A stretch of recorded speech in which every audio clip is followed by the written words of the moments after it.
విస్మితస్య రామేతి చచుకృస. అయ్యో అని దుఃఖపడుతూ స రాజమార్గ మధ్యేన సుమంత్ర పిహితానన ఎత్ర రాజ దశరథ తదేవోపయమో గృహేం. తిన్నగా చేరుకున్నాడు దశరథున్న ఇంటికి. ఆ వెళుతున్నప్పుడు అతని బాధ అంతా ఎంత కాదండి. తిన్నగా వెళ్ళిన తర్వాత దశరథుడు లేచి రాముడు ఏమన్నాడు, లక్ష్మణుడు ఏమన్నాడు, సీతమ్మ ఏమన్నది, రాముడు వనవాసానికి వెళ్ళిపోయినట్టేనా, ఇది నిజమేనా అని దుఃఖిస్తూ అంటున్నట్ట. కిమువాచ వచో రామ కిమువాచ లక్ష్మణ సుమంత్ర వనమాసాధ్య కిమువాచ చ మైథిలి. ఏమన్నారయ్యా అంటే, ఉండవయ్యా నన్ను కొంచెం తేరుకొని అంటున్నాడు. ఇక్కడ అసలు నేను ఎలా వచ్చాను చెప్పు. మొత్తం అయోధ్యలో ఉన్న వాళ్ళందరూ నా ముఖం చూడకుండా నెలలో ఎదురు తలుపులు వేసుకున్నారు తెలుసా. రాముణ్ణి విడిచిపెట్టిన వాడి ముఖం చూసేదేమని. ఇది పరిస్థితి. పైగా రాముణ్ణి విడిచి నేను రాలేక బయలుదేరి ఆ గుర్రాలను తోలితే గుర్రాలు కూడా వెనక్కి తిరగలేదు తెలుసా. ఆ రథం అయోధ్యకు తిరగలేదు. ఆ గుర్రాలు కూడా నా కష బ్రద్దలైచ నేను కొరడతో కొట్టాను, కొరడా ముక్కలేదు కానీ గుర్రాలు కదలలేదయ్యా. వాటిని అయోధ్య వైపు తిప్పడానికే నానాయాతన పడ్డాను. అది రాముడితో వెళ్ళిపోతాను. రాముని వదిలి ఎలా వచ్చానయ్యా నేను. ముందు నన్ను తేరుకొని కొంతసేపటికి తేరుకున్నాక అప్పుడు సుమంతుడు చెప్తున్నాడు నాతో రామచంద్రమూర్తి చెప్పిన మాటలు. సూత మద్వచనాత్ తస్యా తాతస్యాత్మనః. సర్వము తెలిసినటువంటి నా తండ్రితో చెప్పు నేను చెప్పిన మాటలు. శిరసా వందనీయస్య వంద్యపాదో మహాత్మనః. పూజింపదగినటువంటి పాదములు కల నా తండ్రికి పాదాలకు నేను నమస్కరించాలని చెప్పు. ఇది మొదటి చెప్పినటువంటి సందేశం.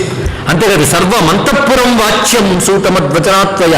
అంతఃపురంలో ఉన్న మా తల్లులందరికీ కూడా నా నమస్కారాలు చెప్పు. వారు ఆరోగ్యంగా హాయిగా ఉండాలని చెప్పు. మా అమ్మకి ముఖ్యంగా చెప్పు, ధర్మనిత్యా యథాకాలం అగ్నియాగార పరాభవ. ఆవిడెప్పుడు ధర్మనిత్యగా ఉండాలి. ఇంట్లో అగ్నిహోత్రములు ఆరకుండా చూసుకోమని చెప్పు అన్నాడు. అంటే పూర్వం నిత్యాగ్నిహోత్రాలు ఉండేవి, అగ్నిహోత్రాలు కాపాడుకోవాలి. ఇప్పుడు అగ్నిహోత్రాల బదులు దేవతా గృహాలు అనుకోవాలి.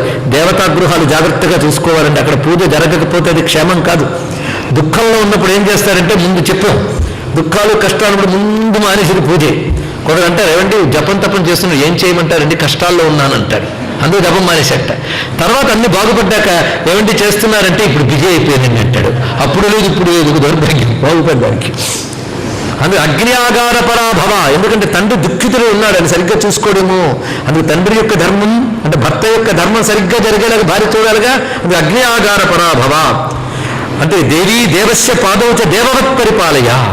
ఆయన యొక్క పాదములను దేవుని వలనే, దేవుని పాదములు సేవించినట్లే భక్త పాదాలు సేవించాలని చెప్పానని చెప్పు అని కౌసల్యకి సందేశం పంపించి, నేను భరతుడు వేరు కాదు అని కౌసల్యకి చెప్పు. భరతుడి పట్ల ఏమాత్రము కోపం వద్దని చెప్పు. ఇది చెప్తున్నది. అలాగా మొత్తం తల్లులందరికీ నా నమస్కారాలు చెప్పు.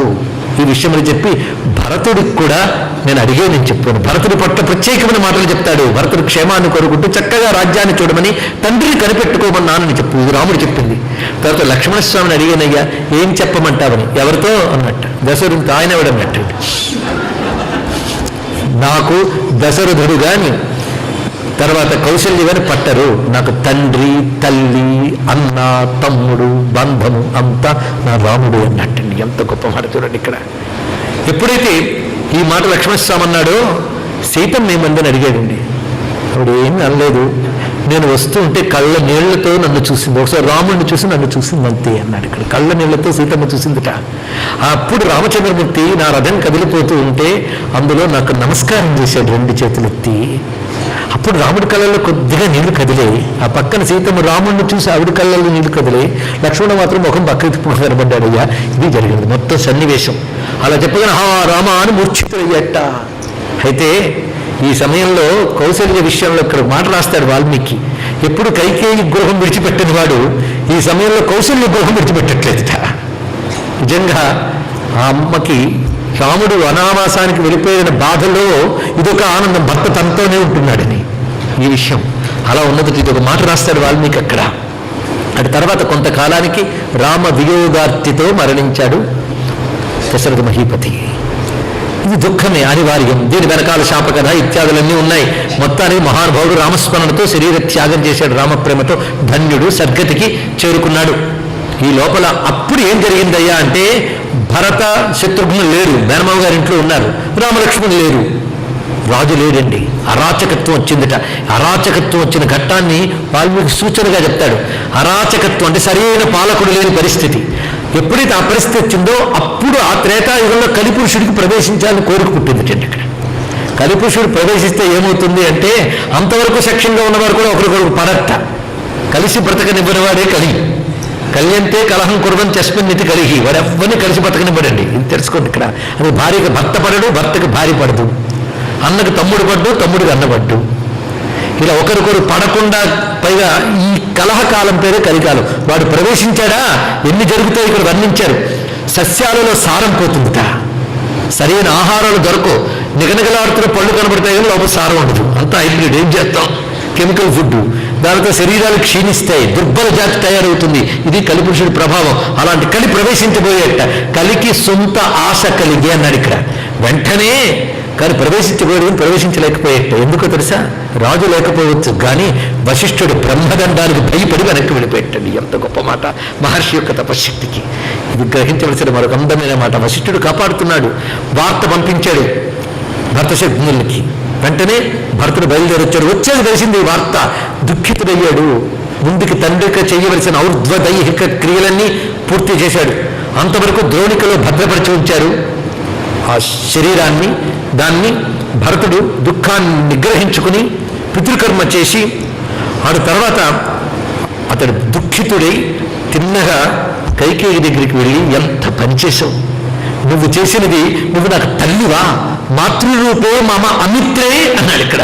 నువ్వు నాకు తల్లి రూపంలో ఉన్న శత్రువువి, నాకెంత అపకారం చేసావో తెలుసా, నువ్వు నాకేదో రాజ్యం అప్పగించాలనుకున్నావేమో అని అడిగాను నిన్ను ఎప్పుడైనా. పైగా ఇప్పుడు లోకమంతా నిన్ను నన్ను ఏమనుకుంటుందో తెలుసా, మన ఇద్దరం కలిసి రాముడిని అడవులకు వెళ్ళగొట్టామని. ఇంతకంటే అవమానం ఇంకేమున్నది? ఒక్క మాట చెప్తున్నాను, రాముడు లేని రాజ్యంలో నేను ఉండలేను, నేను వెళ్ళిపోతాను. రాముడు ఎక్కడున్నాడో అక్కడికి వెళ్ళిపోతాను నేను. ఇది నిర్ణయించుకున్నాడు.